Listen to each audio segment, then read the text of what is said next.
Bismillahirrahmanirrahim. Assalamualaikum warahmatullahi wabarakatuh.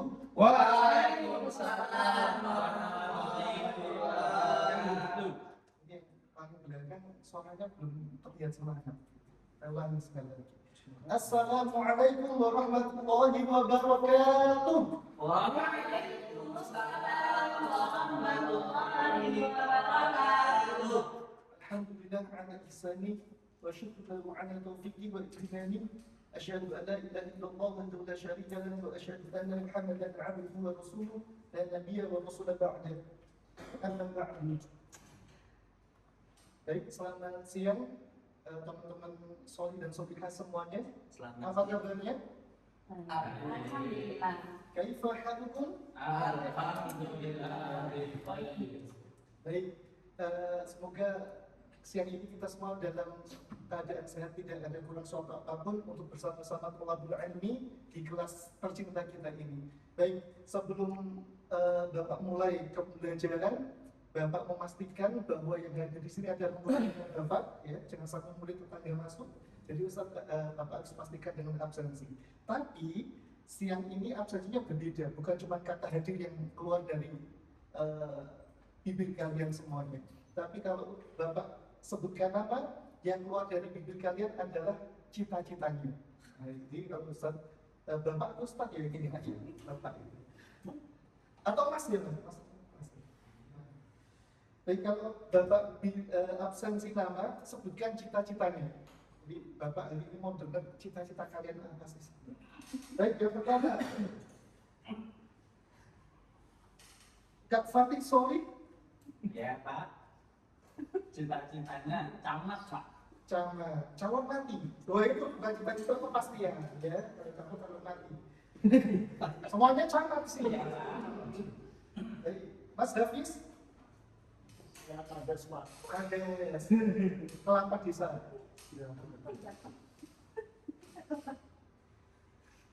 Mbak Roshidah Sonia. Bukan hadir. Yang saya mau cita-citanya.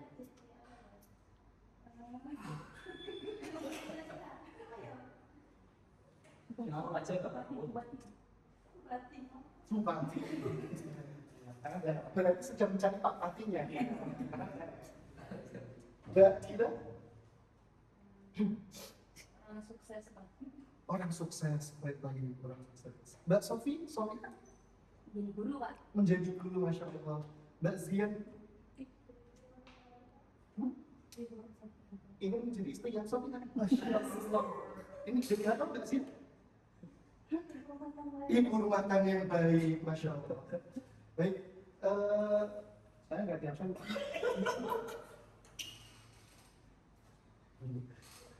Baik, anak-anakku yang Bapak cintai, hari ini kita Bapak sudah mendengar cita-cita kalian dari menjadi ini 85% cita-citanya dunia, ya, tentang dunia, ada menjadi orang sukses, bupati, lurah, camat dan sebagainya.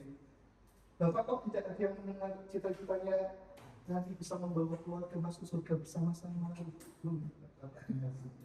Nah, karena ini yang Bapak dengar tentang dunia, ini kebanyakan tentang cita-cita obsesi tentang dunia, maka ini pasca apa yang akan kita pelajari siang hari ini dimulai dari akhlak tentang hubud dunia. Ya, dua kata, simpel tapi benar. Hubud dunia. Ada yang tahu hubud dunia itu apa? Mbak Roshidah, hubud dunia. Ada hubud dan dunia. Apa itu? Cinta dunia. Masya Allah, Mbak Roshidah selain solikah bisa. Masya Allah. Hubud dunia, cinta dunia. Betul. Sebenarnya Bapak mau berkisah di pembukaan ini, tapi waktunya sudah dipanggil kemarin saya. Ya, ada cerita tentang itu. Tidak apa-apa ya Mas? Belum cerita sudah matang ini. Gimana? Jadi, baik, hubud dunia, cinta dunia, salah satu penyakit yang dikhawatirkan oleh Nabi kita, Nabi Muhammad SAW. Ya, bukan. Ini kalau itu dikhawatirkan oleh Nabi, berarti sesuatu yang pelik, sesuatu yang akan memberatkan umat. Hubud dunia, orang yang cinta dunia. Ya. Nah, kaitannya apa dengan materi akidah salafis yang ini nanti akan dijelaskan di sesi yang kedua, tapi sebagai pembuka di siang hari ini bahwa salah satu sifat yang akan melenakan sebagai besar umat manusia di dunia itu hubud dunia, cinta pada dunia. Nah, apa, bagaimana dan seperti apa nanti akan dijelaskan di sesi yang kedua yang akan dijelaskan oleh guru kita Muhammad Al-Fatih. Habis itu sama. Pas lagi Pak Guru dulu. Pak Guru habis dulu. Baik, kepada Pak Guru habis, pahami bagi tafatul mashkura. Kami persilakan, silakan.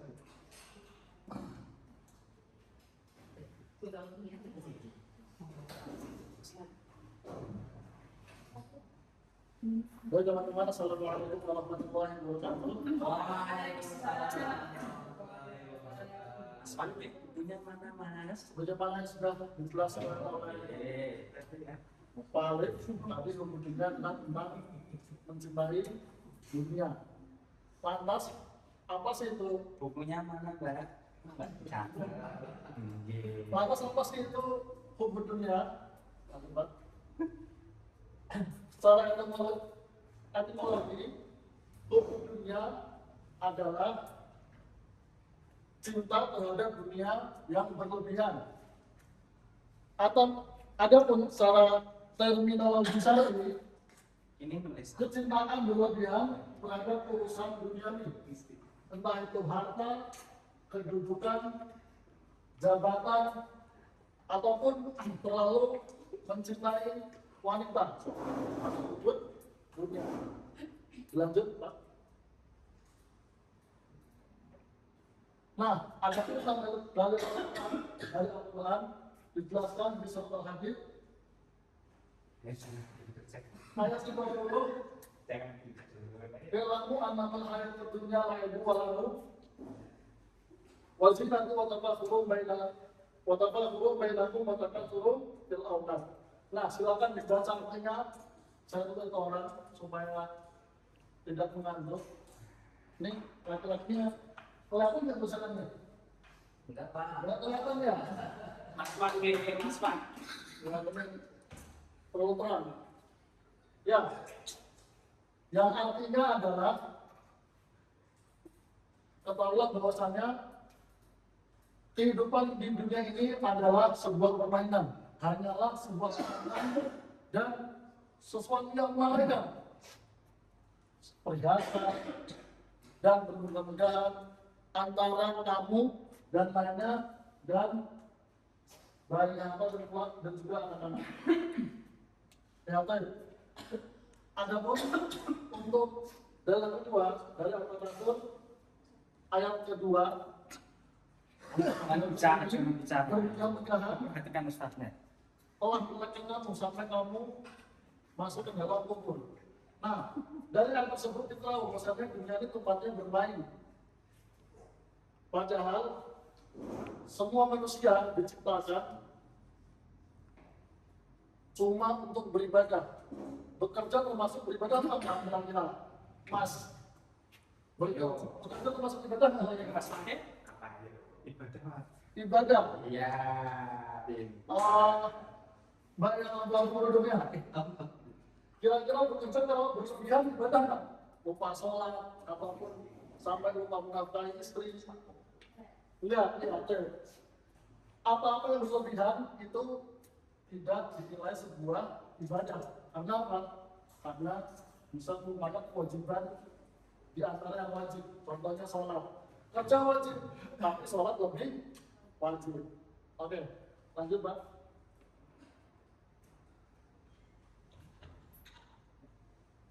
Nah, di sini ada hadis tentang hubud dunia. Ya, saya ingin menunjuk salah satu orang membacanya, tapi karena memang ada sedikit kesalahan yang tidak kelihatan saja, maka saya akan bacakan. Hadis yang pertama berbunyi, Al-hubud dunya maqsudul lil khati'ah. Nah, cinta dunia adalah pangkal induk segala kesalahan atau dosa. Diriwayatkan oleh Baihaqi. Nah, kenapa cinta dunia jadi pangkal kesalahan bagi manusia? Karena tadi saya sudah jelaskan bahwasanya dunia hanya tempat bermain, tempat singgah, nggak lebih dari itu. Jadi bagi teman-teman sekalian, boleh mencari dunia, boleh mengais rezeki, tapi ada batasnya. Yang mana batasnya mungkin sudah kita pelajari di pelajaran yang lainnya. Waktu azan, sholat.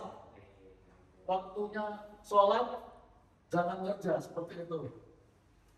Di hadis kedua, Rasulullah SAW bersabda, akan datang suatu zaman di mana Allah mencabut rasa takut dari hati musuh-musuh kalian dan menyebabkan wahyu kepada kalian. Nah, sahabat tanya nih, apa itu wahyu Rasulullah? Nabi menjawab, Rasulullah menjawab, cinta dunia dan takut mati. Nih, contohnya aja nih. Di Indonesia ini banyak koruptor. Mereka nggak takut di penjara, tapi takut dimiskin. Nah, itu salah satu contoh orang yang cinta terhadap dunia. Hukumnya pun sama. Di penjara tapi hartanya masih ada banyak, tidak dimiskinkan. Karena apa? Kalau mereka dimiskinkan, walaupun di penjara, itu membuat mereka lebih takut. Lanjut ya. Nah, ini ada ciri-ciri orang yang kena hukum dunia. Silakan satu orang yang tunjuk agar bisa membaca ini. Silakan, Mas berbagi cerita, dibaca ciri-cirinya. Di sini ada sekitar 7 ciri-ciri orang yang kena hukum dunia. Maju Mas Fakir. Bisa maju? Mas Fakir maju dulu. Nah, Ya, yang pertama ciri-ciri orang yang kita kena hukum dunia, tujuan hidup juga tergeser. cukup. Saya jelaskan dulu. Nah, di sini tujuan hidupnya tergeser. Kenapa? Karena kalau dia udah mikirin dunia, dia bakal lupa yang namanya akhirat. Mungkin ya sebenarnya dia kerja hidupnya untuk kerja. Nah, kalau tinggal untuk ibadah. Lanjut Mas Fakih. Yang kedua, Cara tidak halal. nah, cara yang tidak halal. Ini juga sering terjadi di Indonesia ya. Banyak orang-orang yang ingin cepat kaya, tapi usahanya halal. Contohnya aja kaum muda-muda sekarang, mereka ingin cepat kaya, tapi caranya halal. Apa itu? Ada yang judul, ada yang sambung ayam di tempat saya, ada yang maling besi. Itu contohnya aja nih. Dan di sekitar kita. Ini contohnya banyak banget. Nggak perlu di Indonesia. Di Jogja lah banyak. Kalau mau kaya, tiba-tiba malam-malam jadi kelinting, begal orang. Kita sudah sangat-sangat sering melihat itu. Silakan selanjutnya Mas Fakih dibaca yang ketiga. Pikir dan pelit. Nah, pikiran pelit ini salah satu sifat-sifat orang yang hubub dunia. Kenapa kok bisa gitu? Tentunya mereka tidak ingin hartanya berkurang, walaupun untuk sedekah yang sedikit. Contohnya aja, waktu di hari Jumat itu kita lebih untuk bersedekah. Tapi karena orang yang kita pelit, nggak usah lah, nanti sedekah dikit, uang anak kurang, aman-aman. Nah, seperti itu. Adapun, ya lanjut Mas Fakih dibaca yang keempat. Serangah dan nama. Nah, selanjutnya yang kedua serakah dan tamak. Dia sangat serakah dan tamak. Dia nggak mau kasih sesuatu yang bisa menjadi pintu rezekinya temannya. Contohnya saja, mungkin ketika dia sudah bekerja di suatu tempat, tapi tiba-tiba ada pekerjaan lainnya yang mana memang itu pekerjaannya side job lah bahasanya. Seharusnya dia bisa kasih temennya. Tapi kalau dia pikir, wah ini apa-apa nih, untung kalau bekerjain lumayan dapat 10.000. Artinya apa? Dia nggak mau beri udah dipikir. Dia tahu nggak dia ambil semua kerjaannya agar bisa memuaskan dirinya. Selanjutnya Mas Fakih, Ibadah terlupakan. nah ini yang paling penting, ibadah perlu pakan. Ibadah terlupakan ini ya ini sangat lumrah ya. Kita sering lihat di fenomena ini di kota Jogja. Kalau kita lihat driver ojek online itu mereka berangkat dari pagi sampai gelap lagi, itu mereka lupa sholat. Padahal mereka ngetem di masjid hajat itu. Tahu sesuainya. Ketika azan, mereka sibuk nungguin customer. Padahal belum tentu ada. Nah, maka dari itu ibadah ini adalah hal yang penting, pokok dari semua pokok. Padahal jadi nggak mungkin kita bisa meninggalkan sebuah ibadah hanya karena pekerjaan dunia. Nah, yang kenapa dibacakan oleh Mbak Syarifil, Mbak Rosidi, yang kenapa silakan dibaca. Itu dari ke-6.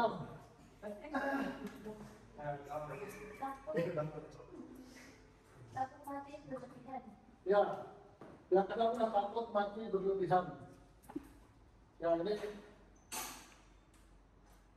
orang-orang yang mencintai dunia seisinya, mereka lebih takut mati. Mereka berpikir, gimana harta ini kalau aku mati, gimana harta ini kalau aku nanti udah nggak ada. Jangan sampai harta ini turun ke orang yang anakku atau siapapun. Gimana caranya aku bisa ngabisin harta ini? Ini salah satu sifat orang yang kemudian takut mati. Soalnya yang ketujuh, nah, orang yang hubungannya dengan cinta dunia, pasti mereka akan ngejar dunia dengan sangat teramat keras. Setelah mereka dapat dunia, mereka akan flexing, pamer, ataupun yang lain. Tapi kalau mereka dapat dunia, apa yang melakukan iri? Contoh udah bekerja 12 jam, mereka nggak dapat apa-apa. Akhirnya apa yang melakukan? Hanya bisa iri mana yang kerjaannya sama, tapi bisa beli motor dan yang lain-lainnya. Mungkin karena waktu sudah habis, bisa akan ditutup oleh Pak Alif. Waktu terus menonton.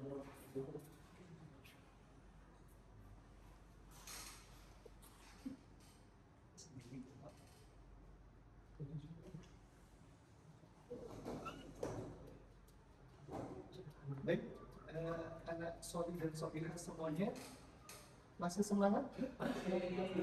Masih. Coba Bapak cek. Mana semangatmu? Ini semangatku. Allahu Akbar. Allahu Akbar. Mana semangatmu? Semangatku.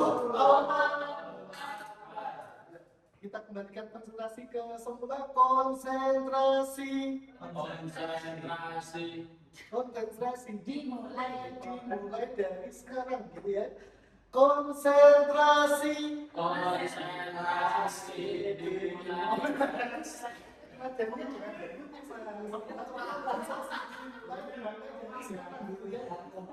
Konsentrasi. Konsentrasi dimulai dari sekarang. Baik,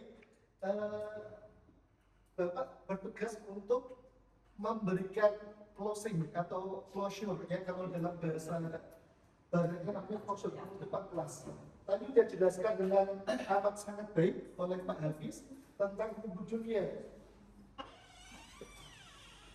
Agak panjang lebar gitu ya penjelasannya. Pak Hafiz sangat sederhanakan dengan satu kaidah yang Bapak dapatkan dari para ulama salaf bahwa dunia dan akhirat itu sesuatu yang berlawanan, ya, sesuatu yang berlawanan. Kalau dunia lawannya akhirat, kalau sunnah lawannya bid'ah, gitu ya. Jadi dunia itu lawannya akhirat. Rasulullah SAW kalau menceritakan dunia, kalian pernah mendengar hadisnya. Pernah suatu hari Rasulullah itu berjalan dengan para sahabat melewati sebuah pasar. Di samping pasar ada bangkai anak kambing yang cacat, yang sudah mati bangkai. Apa kemudian yang ditawarkan Rasulullah? Wahai para sahabat, adakah yang mau dengan bangkai ini? Para sahabat, tidak mau ya Rasulullah. Kenapa tidak mau dan berharga? Maka kata Rasulullah, itulah dunia. Dunia yang kalian kejar, kalian impikan, kalian cita-citakan tadi. Kan banyak tuh cita-citanya sukses dunia, jadi jabatan dunia itu seperti bangkai anak kambing yang cacat. Yang kemudian secara maknawiyahnya itu tidak berharga sama sekali di hadapan Allah Subhanahu wa Ta'ala. Maka jadikan dunia itu sarana, jadikan jembatan untuk hantarkan kita ke akhirat itu karena nanti di akhirat hanya ada dua kampung neraka dan kampung surga. Maka jika kita bisa menjadikan dunia itu sebagai wasilah yang terbaik memberikan pahala ganjaran dan segala kebaikan, maka insya Allah akan menjadi jembatan kita menuju kampung surga. Sebaliknya, kalau kita tidak bisa memanfaatkan, ya, menjadikan dunia sebagai sarana kebaikan, maka kamu nanti kita akan kembali mudiknya ke kampung neraka. Alhamdulillah min dzalik. Itu anak-anak yang Bapak cintai. Ada pertanyaan tentang dunia? Silakan. Satu pertanyaan. Ada satu pertanyaan? Cukup? Paham semua? Fahimtum? Fahimtum? Salah satu kelebihan yang Bapak lihat dari kalian, Masya Allah, ya. Tidak perlu waktu banyak, kalian pemahamannya sudah luar biasa. Ini Bapak sangat bantu, Masya Allah. Baik, sekali lagi Bapak simpulkan, gitu ya, terakhir kali bahwa yuk, semoga dengan pemahaman dunia ini, cita-cita yang kalian awal tadi sampaikan, gitu ya. Kalau cita-citanya itu masih yang keduniawian, yuk di arahnya digeser. Cita-citanya yang akhirat. Jadikan cita-cita sebagai hafiz Quran 30 juz. Jadikan cita-citanya nanti menjadi panglima ketika Al-Mahdi berkuasa akan memimpin di hadapan khilafah nubuwah misalkan. Atau cita-cita nanti akan menjadi bagian dari yang menegakkan peradaban Islam di akhir zaman dan sebagainya. Cita-cita yang lecet belok ke arahnya. Fahimtum? Fahimtum? Sallallahu alaihi wasallam. Kita akhirnya dengan ini ya, Mas ingat ya.